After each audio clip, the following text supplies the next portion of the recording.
రేవంత్ రెడ్డి ఖమ్మం సభలో మాట్లాడుతూ తన రాజకీయ ఎదుగుదలకు ఖమ్మం గుండెకాయ లాంటిదని, బీఆర్ఎస్ అహంకార పాలనకు వ్యతిరేకంగా గతంలో పొంగులేటి చేరికతో వచ్చిన ఉప్పెనే కాంగ్రెస్ ను గెలిపించిందని అన్నారు. ఇచ్చిన మాట ప్రకారం తాము అసెంబ్లీ, ఉప ఎన్నికల్లో మెజారిటీ సీట్లు సాధించామని, ప్రజలు బీఆర్ఎస్ ను మళ్లీ మొలకెత్తనీయకుండా కేసీఆర్ ను ఫామ్ హౌస్ కే పరిమితం చేశారని స్పష్టం చేశారు. రాబోయే ఎన్నికలు 2029 డిసెంబర్లో జరగవు, 2028 డిసెంబర్లో జరగవు, 2029 మే జూన్ మాసంలో మన శాసనసభ ఎన్నికలు జరుగుతాయి. తెలంగాణ రాష్ట్రంలో ఉన్న 17 పార్లమెంటు సీట్లు 26 పార్లమెంట్లుగా మారుతాయి. 119 ఉన్న శాసనసభ నియోజకవర్గాలు 182కు పెరుగుతాయి. ఈరోజు చెప్తున్నా 182 శాసనసభ నియోజకవర్గాలలో 117 సీట్ల పైన గెలిచి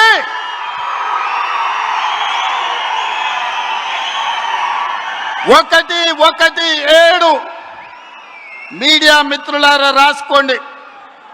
117 అంటే 117 శాసన సభ్యులను గెలిపించుకొని రెండవసారి తెలంగాణ రాష్ట్రంలో ప్రజాపాలనను కాంగ్రెస్ ప్రభుత్వాన్ని గెలిపిస్తాం.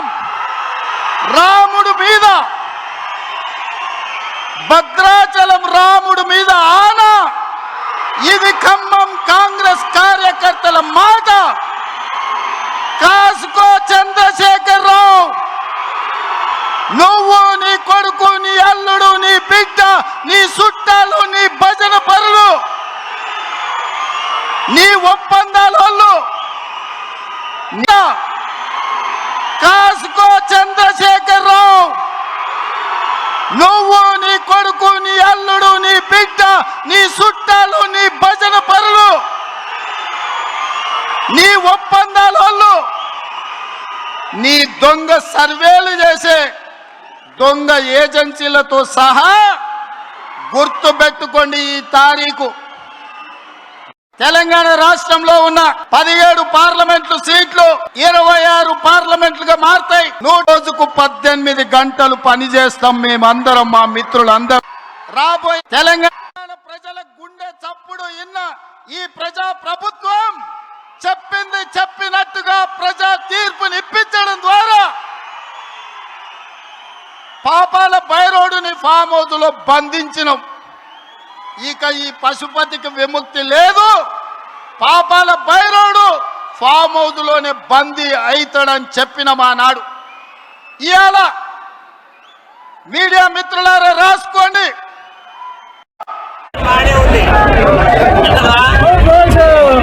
పెట్టాల్సిన భోజనం 1 గంట అయింది, అయినా ఫోన్లో భోజనాలు ఇంత నిర్లక్ష్యం అయిపోయింది. ఇది ఎంతవరకు సంభవం? ఒక్కనాడు మీటింగ్, రేపు ఒక్కనాడు దిగులు లేవు, భోజనాలు లేవు. నీ కాంట్రాక్ట్ తీసుకున్నాడు రేపు ఒక్కడ మీటింగ్ రాదు. ఇప్పుడు 2 లక్షల రుణమాఫీ మీద ఇచ్చినోడికి ఇచ్చిండు, 2 లక్షల పైన ఉన్నోడికి ఆఫ్ చేసిండు. ఆ వినోదం చేస్తాడు. ఎవరికి న్యాయం చేస్తారు ఈ ప్రభుత్వం, ఎవరికి అన్యాయం చేస్తారు అనేది తెలియని విషయాలు. ఎడబడుకుంటే భావాలు పడుకుంటే ఎడబడుకుంటే జనవరి టు జూన్ కరెక్ట్ వేసేది. ఖమ్మం జిల్లాలో ఈ విషపు మొక్కను మళ్ళీ మొలకెత్తనీయమని ఈనాడు ఒట్టేయడానికి విచ్చేసిన మా ఖమ్మం రైతాంగానికి మనస్ఫూర్తిగా నేను కృతజ్ఞతలు తెలియజేస్తున్నా. పేదల సంక్షేమం, రైతుల అభివృద్ధి కోసం ప్రజాప్రభుత్వం కట్టుబడి ఉందని, తొలి 2 ఏళ్లలో 71,000 ఉద్యోగాలు ఇచ్చి త్వరలో మరో 20,000 నోటిఫికేషన్లు ఇస్తామని మంత్రి పొంగులేటి శ్రీనివాసరెడ్డి తెలిపారు. రాబోయే 2 ఏళ్లలో రైతులకు మ్యాప్లతో కూడిన భూధార కార్డులు అందిస్తామని, అర్హులైన పేదలందరికీ ఇందిరమ్మ ఇళ్లు ఇవ్వడమే ప్రభుత్వ లక్ష్యమని స్పష్టం చేశారు. ప్రభుత్వం మీరు ఆశీర్వదించే ప్రభుత్వం. నిరుద్యోగ యువతకి మొదటి 2 సంవత్సరాల్లోనే సుమారు 71,000 ఉద్యోగాలు ఇచ్చిన ప్రభుత్వం మీది. రాబోయే కొద్ది రోజుల్లో నాకు తెలిసి ఒక 17 నుంచి 20,000 ఉద్యోగాలు మళ్ళీ నోటిఫికేషన్ పిలవబోతున్నారు. మీది రాబోయే కొద్ది రోజుల్లో నాకు తెలిసి ఒక 17 నుంచి 20,000 ఉద్యోగాలు మళ్ళీ నోటిఫికేషన్ పిలవబోతున్నారు. అంతేకాదు ప్రతి కుటుంబాన్ని ఈ ఇందిరమ్మ ప్రభుత్వంలో సంక్షేమ కార్యక్రమాలే కాకుండా ఎక్కడ ప్రతి అంశం కుంటుపడకుండా ఈ ప్రభుత్వం నిరంతరము మీకోసం పనిచేస్తున్న ప్రభుత్వం. మాజీ ఎమ్మెల్సీ కవిత తీవ్ర ఫ్రస్ట్రేషన్తో మీడియా కోసమే మాట్లాడుతున్నారని మాజీ ఎమ్మెల్యే గండ్ర వెంకటరమణారెడ్డి మండిపడ్డారు. ఉద్యమకారుల మరణాలకు కారణమైన కాంగ్రెస్ ను ప్రశ్నించకుండా వదిలేయడం వెనుక ఆమెకు ఆ పార్టీతో ఏమైనా లోపాయకారి ఒప్పందం ఉందా అని ఆయన సంచలన ఆరోపణలు చేశారు. ఇవాళ అధికారంలో ఉన్న కాంగ్రెస్ పార్టీని ఎందుకు ప్రశ్నించారు అని గండ్ర ప్రశ్నించారు. గారు మాట్లాడినటువంటి మాటలు భారతదేశంలో చాలా రాజకీయ పార్టీలనే, ఒక భారత రాష్ట్ర సమితి లేదు, ఇటు బీజేపీ కాంగ్రెస్ అనేక రాష్ట్రాలలో అనేక రీజనల్ పార్టీస్ ఉన్నాయి.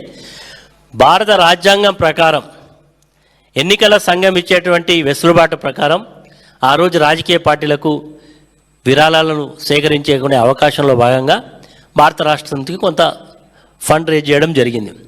అట్లనే కాంగ్రెస్ పార్టీ కూడా ఫండ్ రేజ్ చేసుకున్నది, బీజేపీ ఈరోజు ఉన్నది. నాకు కవిత గారు మాట్లాడితే ఆశ్చర్యం కలిగించిన అంశం ఏంటంటే భారతదేశంలో ఏ రాజకీయ పార్టీ ఫండ్స్ కలెక్ట్ చేయనట్టు, ఫండ్స్ అకౌంట్లో డబ్బులు లేనట్టు, భారత రాష్ట్రం అకౌంట్లోనే ఉన్నట్టు మాట్లాడుతూ ఉన్నది. ఇది కేవలం ఆమెకు ఉండేటువంటి ఒక రకమైనటువంటి ఫ్రస్ట్రేషన్లో మాట్లాడుతున్నది.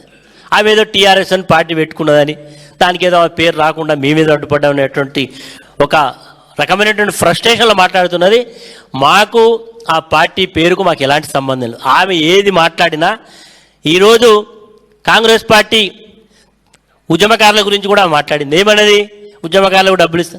ఆనాడు భారత రాష్ట్ర సమితి అధికారంలో ఉన్నప్పుడు కేసీఆర్ గారు ఈ రాష్ట్రంలో ఉండేటువంటి అమరవీరుల కుటుంబాలను గుర్తించి ఆ రోజు 800 మందిని గుర్తించి వారికి ప్రతి కుటుంబానికి ఆర్థిక సహకారంతో పాటు ఉద్యోగ అవకాశాన్ని కూడా కల్పించినటువంటి చరిత్ర ఆనాడు ఉన్నది. మరి ఇంకా ఎవరైనా ఉంటే కూడా మరి ఇప్పటికి కూడా ప్రభుత్వాలు ఇస్తామని చెప్తున్నాయి. గతంలో కూడా కేసీఆర్ గారు వెల్కమ్ చేసిండ్రు. గతంలో మీటింగ్ పిలిస్తే కూడా ఈ పార్టీ నుంచి కూడా 2 డెలిగేట్స్ను పంపించడం జరిగింది, ప్రతినిధులు పంపడం. ఇప్పటికి కూడా ఉంటే ఇవ్వచ్చు. కానీ ఈరోజు ఆమెకు ఎంతసేపు ఇటు బీఆర్ఎస్ఏ కనబడుతున్నది. కానీ తెలంగాణ ఉద్యమంలో అమరులు కావడానికి ఆనాడు డిసెంబర్ 9 నాడు కనుక స్టేట్మెంట్ ఇచ్చిన అనుగుణంగా తెలంగాణ స్టేట్ ఫార్మేషన్ అయి ఉంటే ఇంతమంది చనిపోయే వాళ్ళ. కాంగ్రెస్ పార్టీని ప్రశ్నించడానికి మరి ఆమెకు ఎందుకు మనసు రావడం లేదో, ఎందుకు నోరు రావడం లేదో అర్థమైతే లేదు. అంటే ఇంటర్నల్ అండర్స్టాండింగ్ ఉందా లేకపోతే ఏముందో అని ఈరోజు ప్రజలు అనుమానం కలిగే పరిస్థితి. అనుమానాలకు ఆమె సమానం. ఈరోజు బీజేపీ దగ్గర కూడా ఉన్నది, ఇంకా చాలా డిఎంకే ఉన్నది, ఏఐడిఎంకే ఉన్నది, పక్క రాష్ట్రం ఉన్నటువంటి ఎన్సీపీ, ప్రతి రాజకీయ పార్టీ కూడా వెసులుబాటుతోటి ఫండ్ రేజ్ అనేది. కాబట్టి ఇదంతా కూడా ఆమె ఒక రకమైనటువంటి ఫ్రస్ట్రేషన్లో మాట్లాడుతున్నటువంటి మాటలే తప్ప ఇందులో ఏం కూడా లేదు. నిజంగా తెలంగాణ అమరవీరుల విషయంలో ఇంత గొప్పగా ఆలోచించినటువంటి ప్రభుత్వం ఏం లేదు. భారతదేశంలోనే అతిపెద్ద తెలంగాణ అమరుల స్తూపాన్ని కట్టినటువంటి చరిత్ర ఎక్కడ ఉందో కేవలం హైదరాబాద్ నగరంలో కేసీఆర్ గారి నాయకత్వంలో జరిగింది. కాబట్టి ఇవన్నీ కూడా ఆమె ఏదో మాట్లాడాలి, మీడియా లైవ్లో ఉండాలనేటువంటి మాట తప్ప ఇందులో ఎలాంటి వాస్తవం లేదు, ఎలాంటి పసలేదని నా అభిప్రాయం.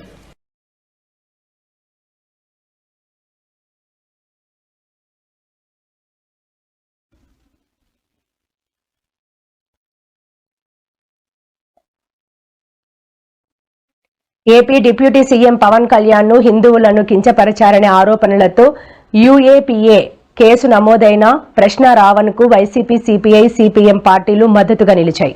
ప్రజలను డైవర్ట్ చేయడానికే ప్రభుత్వం ఈ రాజకీయ కుట్రకు పాల్పడుతోందని సిపిఐ నారాయణ విమర్శిస్తూ రావణ్ పై పెట్టిన ఉపా కేసును వెంటనే ఉపసంహరించుకోవాలని డిమాండ్ చేశారు. ప్రజలను డైవర్ట్ చేసేందుకే రావణ్ పై రాజకీయ కుట్ర జరుగుతోందని ఆరోపించారు. వైసీపీకి సంబంధించినటువంటి వ్యక్తి మా పార్టీకి మేము డబ్బులు ఇచ్చి పనిచేస్తున్నాం అని చెప్తున్నారు. మీరు కనుక ఈ మొత్తం ఈ జరిగినటువంటి సంఘటన కనుక మనం పరిశీలించినట్లయితే తెలుగుదేశం పార్టీ వాళ్ళు ఎక్కడ కేసులు పెట్టలే అతని మీద. తెలుగుదేశం పార్టీ వాళ్ళు ఎక్కడ కూడా పోలీస్ స్టేషన్కి వెళ్ళి దాడులు చేయలే. తెలుగుదేశం పార్టీ ఎక్కడ కూడా అతని గురించి కానీ అతను సోషల్ మీడియాలో కానీ రావణ్ చెడ్డవాడనో లేకపోతే అతని గురించి ఎక్కడ కూడా విమర్శలు చేయట్లా. ఎవరయ్యే చేసేదంటే తెలుగుదేశం పార్టీకి సంబంధించినటువంటి పేటిఎం బ్యాచ్ మీడియా, ఏది ఏబిఎన్, TV5, మహా న్యూస్, అదేవిధంగా యూట్యూబ్ ఛానల్స్ కొన్ని ఉన్నాయి తెలుగుదేశం పార్టీకి, అవి చేస్తున్నాయి. ఎందుకంటే మరి బిఆర్ నాయుడు గారిని బ్రోకర్ గార్డ్ అని చెప్తాడు ప్రశ్న రావణ్. అదేవిధంగా ఏబిఎన్ రాధాకృష్ణని అమ్మనా బూతులు తిడతాడు, ఒకరిని బ్రోకర్ అని, ఒకడు లోఫర్ అని. ఆ పౌడర్ డబ్బా మన మహా న్యూస్ అయితే కనుక శాంతం ముఠాకోర్ అని చెప్పి రకరకాలుగా వాళ్ళని విమర్శిస్తాడు. అంతకన్నా ఎక్కువ స్థాయిలో పవన్ కళ్యాణ్ విమర్శిస్తాడు. కాబట్టి జనసేన అతని మీద దాడులు, కేసులు పెట్టాలని చెప్పి నిర్ణయం తీసుకుంది. మరి ఈ బూతులు తిట్టించుకునేటువంటి ప్రశ్న రావడంతో బూతులు తిట్టించుకునేటువంటి తెలుగుదేశం పార్టీ అనుకూలం మీడియా అతని మీద వీడియోలు రిలీజ్ చేసి అతను ఏదో రకరకాలైనటువంటి కార్యక్రమాల్లో పాల్గొన్నాడని చెప్పి తప్పుడు వార్తల్ని వండి వార్చి అదేమంటే వైఎస్ఆర్ కాంగ్రెస్ పార్టీకి రుద్దే ప్రయత్నం చేస్తుంది. దీంట్లో రావణ్ అనేటువంటి వ్యక్తి తెలుగుదేశం పార్టీకి, లోకేష్ కి, బాలకృష్ణకి, చంద్రబాబుకి కూడా అనుకూలంగా ఉంటాడు. ఎక్కడ వాళ్ళని ఒక మాట కూడా మాట్లాడు. కాబట్టి తెలుగుదేశం పార్టీ కాముగా ఉంది. వీళ్ళందరూ కూడా అతని మీద మరి దాడి చేసేటువంటి కార్యక్రమం. అదేవిధంగా గతంలో మేము అధికారంలో ఉండగా జగన్మోహన్ రెడ్డి గారి మీద కూడా అనేక రకాలైనటువంటి విమర్శలు చేశాడు. మేము ప్రతిపక్షంలోకి వచ్చినా కూడా మా మీద విమర్శలు చేశాడు. ఏదేమైనప్పటికీ మేమైతే కనుక ఈ రకంగా అణిచివేయాలన్నటువంటి ప్రయత్నం చేయలేదు. చంద్రబాబు నాయుడు కూటానికి రోజులు దగ్గర పడి, ఎందుకంటే మాది గొడ్ల పార్టీ అని చెబుతాడు, ఆయన చెబుతాడు, వాళ్ళ అబ్బాయి చెబుతాడు. కేబినెట్ మీటింగ్ అనగానే ఏదో చంద్రబాబు నాయుడు గారు ఇచ్చినటువంటి హామీలు చాలా వరకు నెరవేర్చలేదు. దీనిలో అయినా నెరవేరుస్తారేమో. ఆడబిడ్డ నిధి, నిరుద్యోగ భృతి, 50 ఏళ్ళకి పెన్షను, ఇంతవరకు ఏం పెన్షన్లు ఇవ్వలేదు. కొత్తగా ఉన్నటిని కట్ చేస్తున్నారు. ఏమన్నా కొత్తగా పెన్షన్లు ఇస్తారేమో అని, సంక్షేమం ఏదైనా జరుగుతుందేమోనని పేద ప్రజానీకం ఎదురు చూస్తూ వస్తున్నారు తప్ప వాళ్ళకి నిరాశే కలుగుతుంది. కాస్త ఉత్సాహంగా ఎవరికంటే పోర్టులు కేటాయిస్తేనో, భూములు కేటాయిస్తేనో, తన బినామీదారులు వాళ్ళు కాసు కూర్చుంటున్నారు. ఏం జరిగిద్దా, దీనిలో మనకేమన్నా భూములు కేటాయిస్తారేమో, ఎగరేసుకుపోదామనే వాళ్ళ కోసం మాత్రమే ఇది జరిగేటటువంటి విషయంగా చాలా స్పష్టంగా కనిపిస్తూ ఉంది. ఈ కేబినెట్లో ఇలాంటి సంక్షేమ కార్యక్రమాల సంగతి పక్కన పెట్టి రెడ్ బుక్ రాజ్యాంగం ఎలా అమలు చేయాలి, లేదు రాజకీయ కక్షలు ఎలా తీర్చుకోవాలి. చాలా ఆశ్చర్యం వేసింది నాకు ఇవాళ. డీజీపీ గారు వెళ్ళి సోషల్ మీడియా మీద ప్రజెంటేషన్ ఇచ్చారట మొత్తం టోటల్గా. అంటే ఇవాళ సోషల్ మీడియాతోనే ఈ రాష్ట్రానికి, ఈ దేశానికి ప్రమాదం, కనవ ఏం పడలేదు అనేటువంటి పద్ధతులు వ్యవహరిస్తున్నారు. అంతేకాదు ఒక టాస్క్ ఫోర్స్ పెట్టారంట సోషల్ మీడియా మీద, సోషల్ మీడియా పోస్టింగ్ల మీద. చంద్రబాబు నాయుడు గారు అంటారు, వ్యక్తిత్వ హననాన్ని చేసేటటువంటి సోషల్ మీడియా పోస్టింగుల్ని, సోషల్ మీడియాని మేము అరికట్టేస్తాం. అసలు నీకన్నా వ్యక్తిత్వ హననం చేసేటటువంటి వారు ఎవరున్నారు చెప్పమని అడుగుతా ఉన్నా. ఈ రాష్ట్రంలో మాట్లాడితే చంద్రబాబు నాయుడు గారు జగన్మోహన్ రెడ్డి గారిని, వైఎస్ఆర్ కాంగ్రెస్ పార్టీని, జగన్మోహన్ రెడ్డి గారి కుటుంబాన్ని వ్యక్తిత్వ హననం చేయడానికి తప్ప ఏమీ మాట్లాడలే. ఈ మధ్యన పాలసీ మ్యాటర్ ఏం మాట్లాడలా. జగన్మోహన్ రెడ్డి గారిని వ్యక్తిత్వ హననం చేసేటటువంటి కార్యక్రమాలు చేస్తున్నారు. అంతేకాకుండా అసలు సోషల్ మీడియాలో చంద్రబాబు నాయుడు గారు పెయిడ్ ఆర్టిస్టులను పెట్టి వీడియోలు చేస్తున్నారు. చూశారుగా మీరు అందరూ. నాలాగా ఓ డ్రెస్ వేసుకుంటాడు గడ్డం పెట్టుకుని, దానిలో వైసీపీ కండ వేసుకుంటాడు. రోజా గారి లాగా, జగన్మోహన్ రెడ్డి గారి లాగా పెయిడ్ ఆర్టిస్టులు పట్టుకొచ్చి వాళ్ళ చేత సోషల్ మీడియాలో చేయించి వ్యంగ్యంగా ఇన్సల్ట్ చేసే విధంగా, సుమారుగా బూతులు మాట్లాడే విధంగా పెట్టి అవి పెట్టి ఆనందపడుతున్నాడు చంద్రబాబు నాయుడు గారు. దీనికి ఏం చెప్తావా చంద్రబాబు నాయుడు గారు అంటే దానికి ఏం చెప్పడు. అంతేకాదు ఏదో దించుకున్నారు ఈ మధ్యన. నన్ను, నానిని, ఇద్దరు నానీల్ని, జగన్మోహన్ రెడ్డి గారిని. అప్పుడు కూడా తృప్తిగా లేదు. అవి పెట్టి అవి వీడియోలు పెడుతున్నారు సోషల్ మీడియాలో వారి అకౌంట్స్ నుంచి. తర్వాత ఈ కూటమి ప్రభుత్వం అధికారంలోకి వచ్చిన తర్వాత మాత్రం వైసీపీ వాళ్ళ మీద, న్యూట్రల్స్ మీద ఎవరైనా ప్రభుత్వానికి వ్యతిరేకంగా సోషల్ మీడియాలో మాట్లాడితే వారి మీద తప్పుడు కేసులు పెట్టేటువంటి కార్యక్రమం చేస్తున్నారు. ఎన్నండి 1549 సోషల్ మీడియా కేసులు పెట్టారు. వైఎస్ఆర్సీపీ మీద కానివ్వండి, లేకపోతే తెలంగాణ ఈ మధ్యన పట్టుకొచ్చారు కదా అలాంటి వారి మీద కానివ్వండి, కొమ్మినేని శ్రీనివాస్ గారి మీద కానివ్వండి, ఇలా తప్పుడు కేసులు పెట్టి దీనిలో 1344 మందిని అరెస్ట్ చేశారు సోషల్ మీడియా. ఇప్పుడు టాస్క్ ఫోర్స్ అంట, కొత్తగా టాస్క్ ఫోర్స్ చేశారంట ఈ రాష్ట్రంలో సోషల్ మీడియా మీద యాక్షన్ తీసుకోవడానికి. మరి ఎందుకు సోషల్ మీడియా అంత భయం ఏంటి? మొత్తం టోటల్గా మీడియా మొత్తాన్ని ఆంధ్రప్రదేశ్లో ఉన్నటువంటి TV5, ఈనాడు, ఆంధ్రజ్యోతి, ఇంకా అది మహా టీవీ, అది ఇవన్నీ కలిసి మొత్తం టోటల్గా గిప్పులు పెట్టుకున్నారు. 70%, మోర్ దెన్ 70% రెగ్యులర్ మీడియా మీరేం చెప్తే అదే మాకు వ్యతిరేకంగా చెప్పించడం, లేనిపోని అన్ని దానిలో చెప్పించడం. ఈ సోషల్ మీడియా వచ్చేసింది కదా, సోషల్ మీడియాలో వాస్తవాలు బయటకు వస్తున్నాయి కొన్ని సందర్భాల్లో. మీరేమో నెగిటివ్గా మాకు చెప్పే కార్యక్రమం చేస్తున్నారు. సోషల్ మీడియా అంటే భయం ఇవాళ ఎక్కడ వాస్తవాలు బయటకు వచ్చేస్తున్నాయో అనేటువంటి ఉద్దేశంతో ఇవాళ సోషల్ మీడియా మీద యాక్షన్ తీసుకోవాలనేటువంటి ఉద్దేశంతో మా మీద కేసులు పెట్టడానికి ఒక టాస్క్ ఫోర్సు ఇవన్నీ పెడుతున్నారు. నాకు తెలియకడుతాను ఇన్ని టాస్క్ ఫోర్సులు పెడుతున్నారు, ఇంత అన్యాయం అక్రమం చెప్తున్నారు. దీనికోసం DGP గారు క్యాబినెట్ సమావేశంలోకి వచ్చి ఆయన ప్రజెంటేషన్ ఇవ్వటం.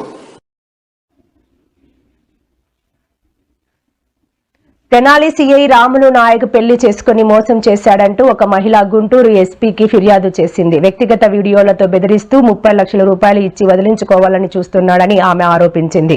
ఈ ఫిర్యాదుపై స్పందించిన ఉన్నతాధికారులు సీఐని ఇప్పటికే సస్పెండ్ చేశారు. తనకు ప్రాణహాని ఉందని వ్యక్తిగత వీడియోలను సోషల్ మీడియాలో పెడతానంటూ బెదిరింపులకు పాల్పడుతున్నాడని చెప్పింది. ఇటీవల పల్నాడు సీఐ వ్యవహారం సైతం హాట్ టాపిక్ గా మారిన సంగతి తెలిసిందే. ఆమె ప్లాన్ ప్రకారం కిందకి పిలిచింది వాళ్ళ ఇంట్లోకి. అంటే ఈయన పెంట్ హౌస్లో ఉంటారు, పైన కింద ఫ్లోర్లో ఆమె ఉంటుంది. అంటే ఒకటే ఇంట్లో ఉన్నది సార్. కిందకి పిలిచారు, అక్కడ ఆమె గొడవ చేసింది. బయటికి రాకుండా తలుపుకి అడ్డం నించింది సార్. ఈయనకి ఫోన్ చేసింది సార్కి. ఇంకా ఈయన వచ్చి ఆ పాపను నెట్టేసి నన్ను కొట్టారు సార్. మెట్ల మించి లాక్కుంటే పైకి తీసుకెళ్లారు. తీసుకెళ్లిన తర్వాత ఆమె వచ్చి గొడవ చేసింది. ఇద్దరు కలిసి ఆమె కాలు పట్టుకొని నేను సారీ చెప్తే తప్ప ఆమె ఊరుకోదు, లేకపోతే ఆమె ఆఫీసులోకి వెళ్ళి కంప్లైంట్ చేసి నా జాబ్ పోయిద్ది అని చెప్తే నేను ఆమె కాలు పట్టుకొని సారీ చెప్పాను సార్. అయినా ఆమె బాగా గొడవ చేసింది సార్.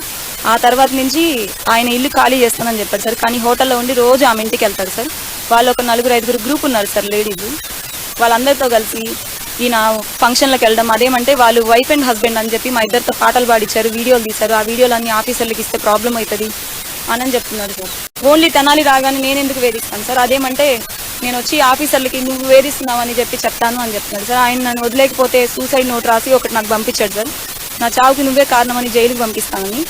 ఇంతగా వేధించే అంత అవును సార్, నా దగ్గర ఆ సూసైడ్ నోట్ కూడా ఉంది, మీకు సబ్మిట్ చేస్తాను. ఇంతగా వేధించే అంతగా నేనేం చేశానో నాకు తెలియదు సార్. ఆ రాసినప్పుడు కూడా నేను అదే చెప్పాను సార్, మీ లవర్ని నిన్ను జైలు వేస్తారు, నన్ను ఎందుకు వేస్తారండి అని. సో నేను ఆఫీసర్ల దగ్గరికి వెళ్ళినా నన్ను ఏం చేయరు అని చెప్పారు సార్. ఇక్కడ అలా లేదు. ఎవరు తప్పు చేసినా ఆఫీసర్లు చాలా భయంకరంగానే రియాక్ట్ అవుతున్నారు.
ఉండవల్లి పెనుమాక ఘటనలపై గుంటూరు ఎస్పీకి వినతి పత్రం ఇచ్చేందుకు అపాయింట్మెంట్ ప్రకారం వెళ్తే ఆయన అందుబాటులో లేకపోవడం దురదృష్టకరం. గత నెల 27న రైతులను పరామర్శించడానికి వెళ్లిన మాపై దాడి చేసి తిరుగు ప్రయాణంలో మాపైనే అక్రమ ఆల్ట్రాసిటీ కేసులు పెట్టారు. పోలీసులు నిబంధనలు ఉల్లంఘిస్తూ అధికార పక్షానికి అనుకూలంగా వ్యవహరిస్తున్నారని, ఇలాంటి తప్పుడు కేసులకు తాము భయపడేది లేదని స్పష్టం చేశారు. కానీ చట్ట ప్రకారం మేము ఇవ్వము పూలింగ్ అన్న వాళ్ళ దగ్గర నుంచి తీసుకోవచ్చు. చట్టంలో ఏమి ఉందో దాని ప్రకారం ప్రొసీజర్ అవ్వాలి.